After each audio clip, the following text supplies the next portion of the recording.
It's Mindfulness Monday! Hello from Worth! Mindfulness Monday is all about practicing mindfulness with the aim of gaining a sense of personal well-being. So this Mindfulness Monday we're going to be thinking about emotional mindfulness. This is being aware of your emotions in a mindful and non-judgmental way. It's so easy to go about our day-to-day lives with a feeling that we don't quite understand. We need to acknowledge our feelings and emotions and just accept them for what they are. Acknowledging your emotions is a good way to gain mastery over them. It doesn't mean that you'll be able to control your emotions, it just means you'll be able to accept them. In recognising and accepting our emotions, we can gain a sense of self-understanding, self-compassion and a recognition of our own needs. It can be helpful to close your eyes for 5 minutes and just sit with your emotions. It's not always easy to identify what your emotions are, so you might want to refer to an emotional scale like the one in this video. A simple emotional scale runs from 1 to 5.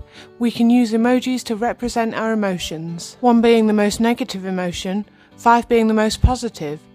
Your emotions can fall anywhere on the scale, even between emotions. To recognise your emotions, simply sit with your eyes closed for 5 minutes. You may feel any number of emotions at once, but try to identify the dominating one. Sit with that emotion and accept it in a non-judgmental way. Try to separate yourself from the emotion you're feeling. Look at it with an objective eye. Treat yourself with self-compassion and approach yourself with love. This is not an exercise in self-judgment, this is an exercise in self-acknowledgement. When you've identified your dominating emotion and opened your eyes, there may be things you want to do to make yourself feel better, and that's perfectly fine. Just think about one thing that you can do to make yourself feel better in the very moment that you've opened your eyes. Perhaps you need to get out of the house for a bit and go for a little walk.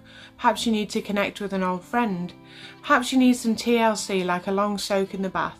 It's entirely up to you. Identifying your emotions can be a tricky thing to do. But they're not part of you, they're simply running through you. They don't define who you are. And always remember that any emotion that you're feeling is totally acceptable and part of the human experience. Remember to always do something to look after your emotional well-being. Being mindful of your emotions is part of the path towards self-acceptance. So why not try closing your eyes right now and identifying the dominating emotion you're feeling. Accept it in a non-judgmental way and approach it with love and compassion. So from Worth, we're wishing you a very mindful Monday.